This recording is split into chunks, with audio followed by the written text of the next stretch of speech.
Hello friends, अपन polity का discuss कर रहे हैं और आज से एक नई सीरीज अपन कंटिन्यू करेंगे। देखिए, क्लास के बाद जितना भी टाइम मिलता है ऑफलाइन क्लास के बाद, उसमें अपन एक एक टॉपिक यहाँ से कंटिन्यू कर लेंगे ताकि आपके प्रॉब्लम नहीं आए। और साथ ही आपके एग्जाम्स की डेट भी आ चुकी है फर्स्ट ग्रेड की, इनकी तो एक फटाफट आपका एक क्विक रिविजन भी हो जाएगा। बाकी डिटेल से आपको क्लास में पढ़ा ही रहे हैं। तो देखिए, अपन नई सीरीज जो शुरू करेंगे ये कॉन्स्टिट्यूशन पे बेस्ड होगी, संविधान पर। देखिए, बेसिक आप लोगों को सबको पता होता है, एक पार्ट हर जगह पढ़ा होता है, कितने संविधान के भाग हैं, कितनी अनुसूचियां हैं, प्रस्तावना, मूल अधिकार। इसको अपन कैटेगराइज करते हैं संविधान को। आज जो अपन सीरीज शुरू करने जा रहे हैं इसमें कंटिन्यू अपन क्लास करेंगे और थोड़ी देर की क्लास होएगी क्योंकि ऑफलाइन क्लास के बाद इतना ही टाइम मिलता है। पर फिर भी संविधान को अपन कैटेगराइज करके पढ़ेंगे ताकि आपकी सहूलियत हो जाए। एक नए सिरे से नए डायमेंड्स के साथ अपन पढ़ने वाले हैं। पहले पार्ट में पढ़ेंगे जो संविधान का फर्स्ट पार्ट है, इसमें पढ़ेंगे अपन संरचनात्मक भाग संविधान का। संरचनात्मक भाग, संरचनात्मक भाग का मतलब होता है कि संविधान का क्या क्या स्ट्रक्चर है, स्ट्रक्चरल पार्ट, संविधान किस प्रकार से बना हुआ है। संविधान का जो संरचनात्मक भाग है 1935 के अधिनियम से लिया गया है, 1935 के एक्ट से। पढ़ा होगा आपने इस बात को। अर्थात संविधान का जो स्ट्रक्चर है संरचनात्मक भाग ये 35 के अधिनियम से लिया है। आपने पढ़ा भी होगा कि 1935 के अधिनियम से संविधान के लगभग 200 अनुच्छेद, 2/3 भाग संविधान का लिया गया है। ज्यादातर भाग और संरचनात्मक भाग वहीं से लिया गया है। इसमें अपन क्या क्या डिस्कस करने वाले हैं, इसमें अपन सबसे पहले डिस्कस करेंगे संविधान की अनुसूचियां। अनुसूचियों के बाद में संविधान के भाग कौन कौन से हैं, फिर पढ़ेंगे संविधान के स्रोत कौन से हैं, और उसके बाद में अपन थोड़ा सा देख लेंगे संविधान में संशोधन की क्या क्या प्रक्रिया है।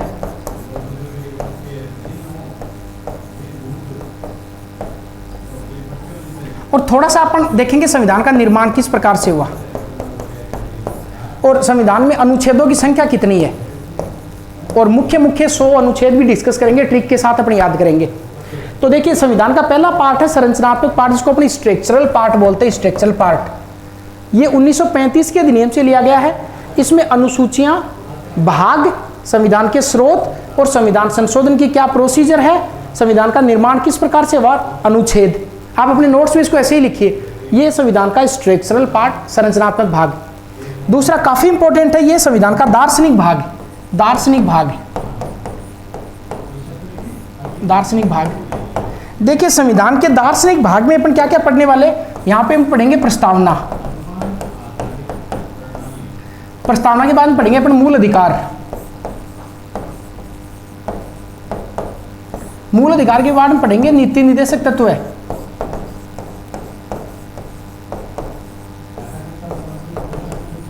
और अंतिम पढ़ेंगे मूल कर्तव्य। मूल कर्तव्य।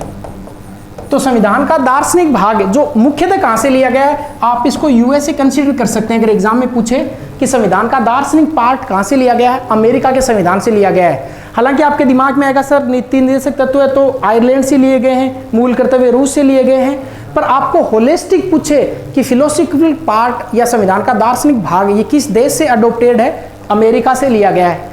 अगला जो भाग है काफी इंपॉर्टेंट है, जो अपनी चर्चा का आज का विषय रहेगा, वो है संविधान का पार्ट नंबर गवर्नमेंटल पार्ट, सरकार का पार्ट या राजनीतिक भाग। राजनीतिक भाग।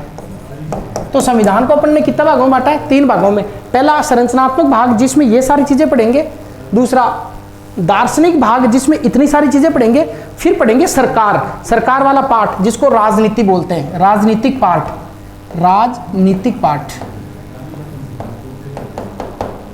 राजनीतिक पार्ट। चूंकि ये क्लास आपको पता है कि ये ऑफलाइन में भी क्लास हुई है इसको रिगार्डिंग, ये क्लास थोड़ी सी अपन फास्ट लेके चलेंगे ताकि आपका एक रिवीजन की तरह आपका क्लास हो जाए और इसको बार बार आप देख सकते हैं ताकि याद हो जाएगा। राजनीतिक भाग है, ये मुख्यतः ब्रिटेन से लिया गया है। आपको क्वेश्चन पूछे एग्जाम में कि संविधान का पॉलिटिकल पार्ट जिसमें पार्लियामेंट की फॉर्म है, मंत्री परिषद है, मंत्री परिषद का उल्लेख है, मंत्रियों के विशेषाधिकार है, ये कहां से लिया गया है, ये ब्रिटेन के संविधान से पार्ट अपने अडोप्ट किया गया है। आज का मुद्दा रहेगा सरकार के बारे में समझना, क्योंकि बहुत सारे स्टूडेंट के कंफ्यूजन होता है कि ये सरकार होती क्या है, किस अनुच्छेदों में है, क्या उल्लेख किया गया है, सरकार के कितने ऑर्गन होते हैं, इसी पे अपन बात करेंगे आज। तो आप लोग हेडिंग लगा सकते हैं सरकार। सरकार अपन पढ़ने वाले हैं आज। सरकार पढ़ने से पहले अपन को यह ध्यान रखना कि सरकार का मतलब क्या होता है। बहुत देसी भाषा में अपन पढ़ेंगे सरकार का मतलब, मीनिंग ऑफ गवर्नमेंट, सरकार का मतलब।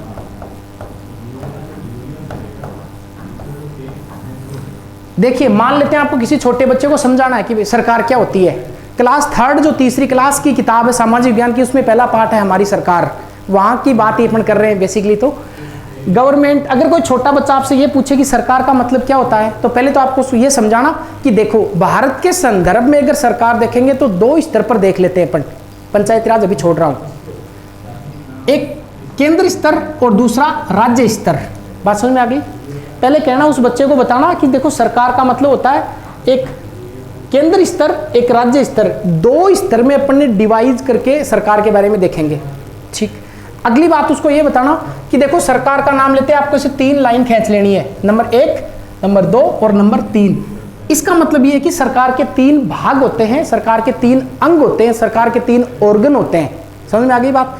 सरकार के स्तर कितने होंगे भारत के संदर्भ में? नॉर्मली 2, केंद्र और राज्य। और सरकार के अंग कितने होते हैं? 3। कौन कौन से? पहला जो अंग होगा इसको अपन विधायिका बोलते हैं, विधायिका। अब आपके दिमाग में आएगा सर हमने तो विधायिका का नाम बहुत कम सुना है। कोई बात नहीं, इसका दूसरा नाम है वो व्यवस्थापिका है, व्यवस्थापिका। सर ये भी कम ही सुना है, चलिए ये तो पक्का सुना होगा, संसद। इसका मतलब ये है सरकार का जो पहला अंग है, पहला ऑर्गन है, ये किसके बारे में बात करता है? ये बात करता है विधायिका के बारे में। विधायिका के 2 और नाम क्या है? इसको व्यवस्थापिका भी बोला जाता है और इसको संसद भी बोला जाता है। बात समझ में आ गई। काफी फास्ट इस क्लास को ले रहे हैं, याद हो जाएगा पर आपके।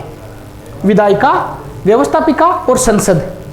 चाहे तो इसको विधायिका बोल दे, चाहे आप व्यवस्थापिका बोल दे, चाहे आप संसद बोल दे। दूसरी बात, सरकार का दूसरा अंग होता है उसको बोलते हैं कार्यपालिका, कार्यपालिका। और सरकार का जो तीसरा अंग होता है इसे अपन जनरली न्यायपालिका कंसीडर करते हैं, न्यायपालिका। बात समझ में आ गई। कॉपी में नोट्स में क्या लिखेंगे? सरकार, सरकार के स्तर लिखेंगे, केंद्र और राज्य का। उसके बाद में सरकार के कितने अंग या ऑर्गन कितने होते हैं? 3। कौन कौन से? पहले में पढ़ेंगे विधायिका, दूसरे में पढ़ेंगे कार्यपालिका, तीसरे में पढ़ेंगे न्यायपालिका। समझ में आ गया। विधायिका के 2 नाम और क्या है? एक व्यवस्थापिका बोलते हैं, एक इसको संसद बोलते हैं। ठीक, रिपीट कराऊं एक बार। सरकार 3 पार्ट, कौन कौन से? विधायिका या व्यवस्थापिका या संसद, कार्यपालिका, न्यायपालिका। क्लियर हो गया। अब आपको कोई पूछे कि संसद क्या चीज होती है, इन तीनों के फिर अंग अपन डिवाइड करते हैं। संसद का मतलब ये होता है कि आप एक ट्रायंगल ड्रॉ कर लो, त्रिभुज बना लो, इसी को पार्लियामेंट बोलते हैं। इसमें ऊपरी ऊपर राष्ट्रपति होंगे, नीचे यहाँ पे आप देखेंगे लोकसभा होगी और इधर इनके राज्यसभा होगी। तो सरकार का एक अंग है विधायिका, और विधायिका के कितने अंग है? पार्ट है 3। ऊपरी ऊपर राष्ट्रपति, नीचे लोकसभा, इसके नीचे राज्यसभा। अब आपके दिमाग में आएगा सर इसके अनुच्छेद भी बता दीजिए। बताते हैं, देखिए ऐसे इसको ट्रिक से याद करते हैं। संसद में रोज लड़ाई होती रहती है, ऐसे इसको अदरवाइज नहीं लेना अपन को याद करने के लिए। लड़ाई करते रहते हैं, वाद विवाद होते रहते हैं संसद में। संसद में जो अध्यक्ष होते हैं वो कहते हैं सदस्यों को कि आप बैठ जाइए, वो बैठते नहीं है कि हम साथ में तो नहीं बैठेंगे, अर्थात साथ नो, ऐसे याद करेंगे, साथ नो, साथ नहीं बैठ रहे हैं, अर्थात साथ नो। साथ नो में किसका उल्लेख किया गया? संसद का उल्लेख किया गया है। फिर एक ट्रिक और याद करते हैं, ये ट्रिक है सरला, से रे ला। से फॉर संसद, रे फॉर राज्यसभा, ला फॉर लोकसभा। तो संसद कौन से में होगी? 79 में। उसके बाद में क्या है? रे, रे किस में आ गया? राज्यसभा 80 में। ले, ला किस में आ गया? 81 में आ गया। बात समझ में आ गई क्या? तो सबसे पहले संसद 79 में, उसके बाद में लोकसभा 81 में, राज्यसभा अनुच्छेद 80 में, खुद राष्ट्रपति किस में? 52 में। बात समझ में आ गया। चलिए, सरकार के 3 अंग, विधायिका, कार्यपालिका और न्यायपालिका, यहां तक आपके क्लियर हो गया। विधायिका, व्यवस्थापिका या संसद, इसके 2 नाम और हैं। बात समझ में आ गई। विधायिका पूछे या व्यवस्थापिका पूछे या संसद पूछे, खुद के कितने अंग हैं? 3। कौन कौन से? राष्ट्रपति, लोकसभा और राज्यसभा। राष्ट्रपति किस अनुच्छेद में? 52 में। संसद खुद किस में? साथ नो, नहीं बैठेंगे, 79 में। लोकसभा किस में है? 81 में। और राज्यसभा किस में? 80 में। बात समझ में आ गई। दूसरा पार्ट है, यह है कार्यपालिका। आपको कोई क्वेश्चन पूछे कि कार्यपालिका क्या होता है, आप कहना देखो 3, वही 3 अंग कार्यपालिका के होते हैं, 3 पार्ट। ऊपरी ऊपर राष्ट्रपति, कंफ्यूज नहीं करना है। राष्ट्रपति विधायिका संसद का भी पार्ट होते हैं और कार्यपालिका का भी। बात समझ में आ गई? विस्तार से बात करेंगे जब राष्ट्रपति पढ़ेंगे कि क्यों होते हैं। भारत में संसदीय शासन व्यवस्था है, इसमें एक डी जूरे होते हैं, एक डिफेक्ट होते हैं, एक टीटोटलर हेड होते हैं, एक वास्तविक हेड होते हैं, एक नाम मात्र की कार्यपालिका होती है, वास्तविक कार्यपालिका होती है। अभी नहीं, अभी केवल आपको एक खाका तैयार करना दिमाग में। कार्यपालिका राष्ट्रपति, राष्ट्रपति के बाद में प्रधानमंत्री और महान्यायवादी। महान्यायवादी इसको ठीक से याद करते हैं। राष्ट्रपति का अनुच्छेद आपको पता लग गया 52। देखिए इसको अब थोड़ा सा अदरवाइज नहीं लेना क्योंकि रिकॉर्डेड क्लास है, पर समझेंगे अपन। जब भी कभी गांव में ऐसे बात करते हैं प्रधानमंत्री के साथ में मंत्री भी जोड़ लेंगे, मंत्री परिषद। मंत्री परिषद जब भी अपन गांव में बात करते हैं कि साहब ये प्रधानमंत्री मंत्री परिषद, तो गांव के लोगों की एक धारणा है सर ये सारे कामचोर होते हैं, कामचोर की काम करते नहीं है, विकास करते नहीं है, ऐसे लोगों की धारणा होती है। तो सारे साथ में चोर होते हैं, कामचोर। तो ये 7 4 या 7 कामचोर, 7 चोर से 7 4 से क्या याद कर लेंगे? प्रधानमंत्री और मंत्री परिषद याद कर लेंगे। बात समझ में आ गई? ठीक। राष्ट्रपति का अनुच्छेद 52 बता ही दिया। महान्यायवादी किस अनुच्छेद में है ये भी आपको थोड़ा याद करना है। देखिए सीकर की साइड में है और 6 में थोड़ा सा डिफरेंस है। सीकर में 6 बोलते हैं, कोई भी बात होती है कि मेरे पास 6, ये है की बजाय क्या बोलते हैं 6, ये मेरे पास 6 वर्ड यूज करते हैं, 6 वाला 6। इसका मतलब कोई कहे कि न्याय कहाँ पे है? न्याय तो कहते हैं न्याय तो 7 6 सबके, तो 7 6 या तो ऐसे याद कर लीजिए, या संसद का जस्ट उल्टा, संसद 79 में था, महान्यायवादी 7 6 में याद रह जाएगा। देखो 7 9 का उल्टा 6 बनेगा, तो क्षेत्र में महान्यायवादी हो जाएगा, या तो ऐसे याद कर लीजिए। या सीकर में क्या बोलते हैं 6, ये चीज मेरे पास 6, अर्थात न्याय कहाँ पे? न्याय 7 में 6, 7 6। बात समझ में आ गई? अंतिम बात है न्यायपालिका की। तो सरकार के 3 अंग, पहला विधायिका, दूसरा कार्यपालिका और तीसरा न्यायपालिका। न्यायपालिका वाली जो बात है वो लिखी हुई है 3 स्तर में न्यायपालिका को बांटा गया। अपने मैराथन क्लास ली थी, डिटेल से बात करी है सुप्रीम कोर्ट पर, आर्टिकल 124 से 147 तक, और शब्द से संविधान में जो लिखा उसकी बात करिए। आप चाहें तो उस क्लास को देख सकते हैं, उसका लिंक आपको नीचे डिस्क्रिप्शन में मिल जाएगा। बात करते हैं न्यायपालिका की। देखिए जो न्यायपालिका है इसमें केंद्र स्तर पर सुप्रीम कोर्ट होता है, सुप्रीम कोर्ट, सर्वोच्च न्यायालय, सुप्रीम कोर्ट। कैसे याद करेंगे? वैसे तो डिटेल से पढ़ाया हुआ है, पर याद करना, न्यायपालिका में जाना, सुप्रीम कोर्ट में जाना, एक आदमी की चॉइस होती है। 124 बोलो या 124 बोलो, चॉइस का मतलब चॉइस करना। तो एक चॉइस किस में लिखी गई है? सुप्रीम कोर्ट में लिखी गई है। बात समझ में आ गई? चलिए अब रिपीट कराता हूं पूरी क्लास को। अपन बात करेंगे गवर्नमेंट के बारे में, सरकार के बारे में। गवर्नमेंट, सरकार, कितने स्तर होते हैं? साथ साथ बोलिए। 2। कौन से? सेंटर की गवर्नमेंट और स्टेट की गवर्नमेंट। गवर्नमेंट के कितने अंग होंगे? 3। आप बता देंगे बच्चे से। पहला अंग कौन सा होगा? बताइए साथ में। विधायिका। विधायिका के 2 नाम और कौन से हैं? यस, व्यवस्थापिका और संसद। अनुच्छेद कौन सा है संसद के लिए? 7 9। कितने अंग होते हैं? 3। राष्ट्रपति, राज्यसभा और लोकसभा। लोकसभा किस अनुच्छेद में है? सरला ट्रिक से देखेंगे 81 में, राज्यसभा किस में? 80 में, और राष्ट्रपति किस में है? राष्ट्रपति 52 में, और संसद खुद किस में है? 79 में। बात समझ में आ गई? बात करते कार्यपालिका की। कार्यपालिका, कार्यपालिका के लिए वही आपको याद करना है, ऊपरी ऊपर राष्ट्रपति, इसके नीचे प्रधानमंत्री और मंत्री, और इसके नीचे महान्यायवादी, और अगला अंग कौन सा सरकार का? न्यायपालिका, सुप्रीम कोर्ट। किस अनुच्छेद में? 124 में। राष्ट्रपति किस में? 52 में। प्रधानमंत्री मंत्री वो कामचोर वाला 7 चोर, 7 चोर 7 5 दोनों अनुच्छेद है, भी आप 7 4 के बारे में लिख लेते हैं। महान्यायवादी आर्टिकल 7 6, न्याय 7 6। ये कौन सी सरकार की बात हो गई? सेंट्रल गवर्नमेंट की, सेंट्रल गवर्नमेंट की। अब बात करते हैं स्टेट वाली गवर्नमेंट की। देखिए अब असली मजा अब शुरू होगा। कैसे शुरू होगा? आपको अगर सेंट्रल गवर्नमेंट याद है तो मैं राज्य सरकार अपने आप याद करवा दूंगा आपके, कुछ नहीं करना आपको। देखिए कैसे, एक लाइन ड्रॉ कर लेते हैं यहां से। जो पार्ट गवर्नमेंट सेंट्रल गवर्नमेंट के लिखे वो क्यों नीचे कॉपी कर लेते हैं। कैसे? और अनुच्छेद भी मैं ट्रिक से याद कराऊंगा। अगली 5-7 मिनट में आप देखिए आपकी पूरी सरकार क्लियर हो जाएगी। यहां पे अपन लिखेंगे वापस वही विधायिका, व्यवस्थापिका या फिर संसद का एक नाम लिख लेते हैं विधानमंडल। और कहां का विधानमंडल हो गए? राज्य का विधानमंडल। ट्रिक लगाते हैं। क्या ट्रिक है? यहां पे कौन सा अनुच्छेद था संसद का? 79। संसद में 7 नहीं बैठते हैं। कौन सा अनुच्छेद था? 79।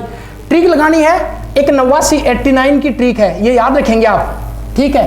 89 की ट्रिक अच्छे से याद रखेंगे, देखना अप्लाई होगी कितना मजा आएगा आपको। 89 की जो ट्रिक है ये लगानी है। 79 में किसका उल्लेख किया गया है? संसद का उल्लेख किया गया है। तो फिर राज्य की विधानमंडल कहां पे होगी? 89 और 79 जोड़ते हैं तो 168 आता है। बात समझ में आ गई? अर्थात 168 में किसका उल्लेख किया गया है?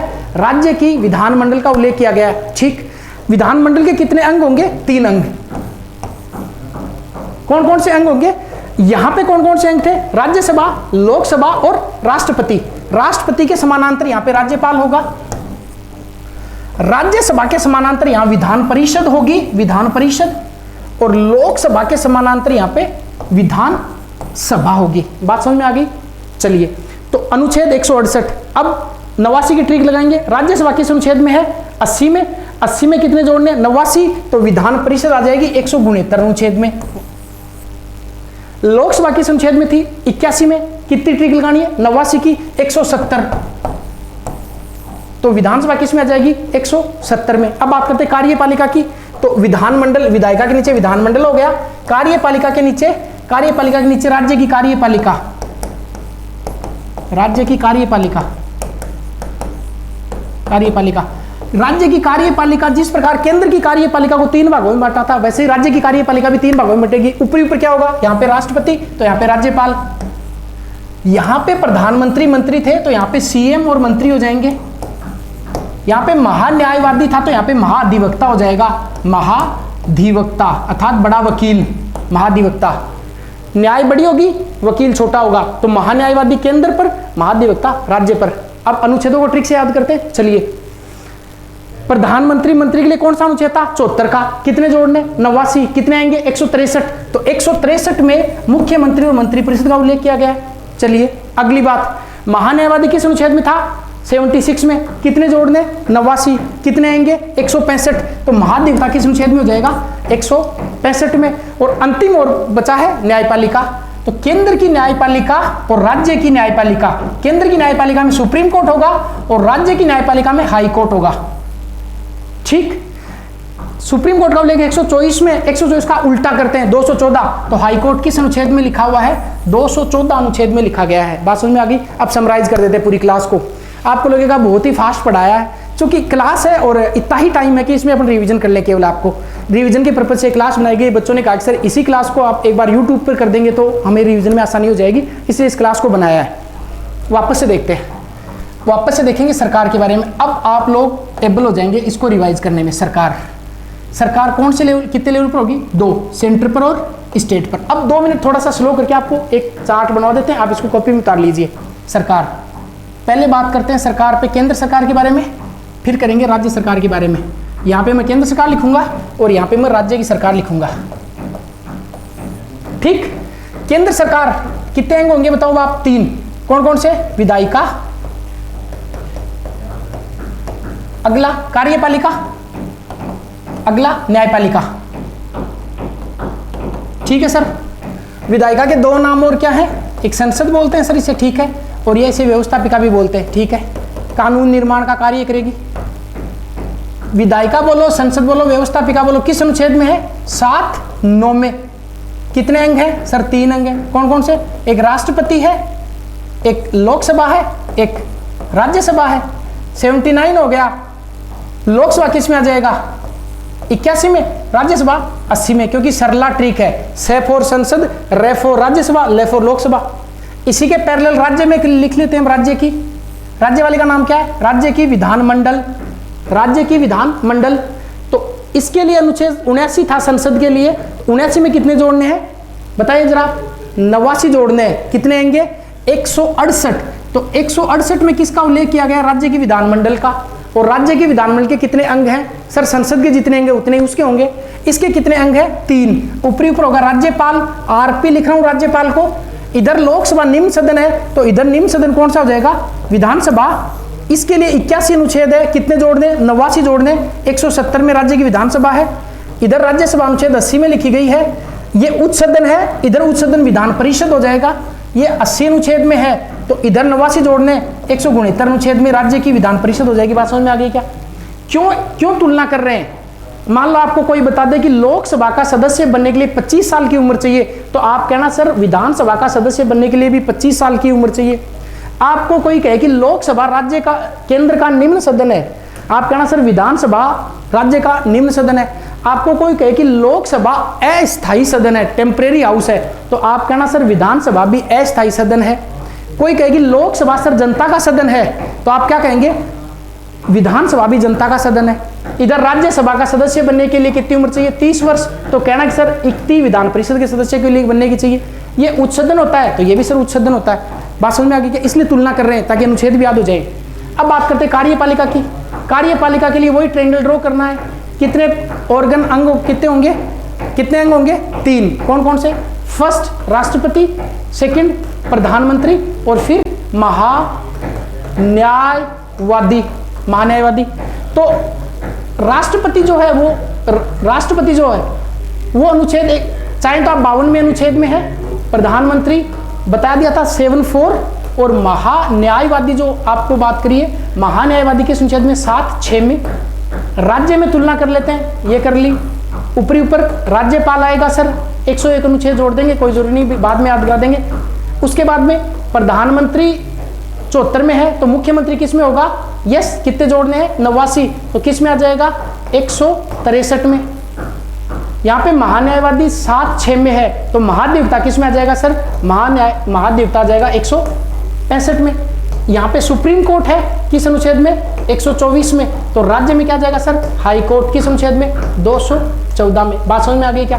ये हो गई आपकी सरकार के बारे में, कौन कौन सी सरकार, केंद्र की सरकार और राज्य की सरकार। देखिए मजबूरी ये कि क्लास को बहुत फास्ट किया गया है, सुपर स्पीड में किया गया है, पर आप सुन लीजिए, आप 2x पर करके सुनते हैं वैसे भी, तो इसको बिना 2x पर करे सुन लीजिए।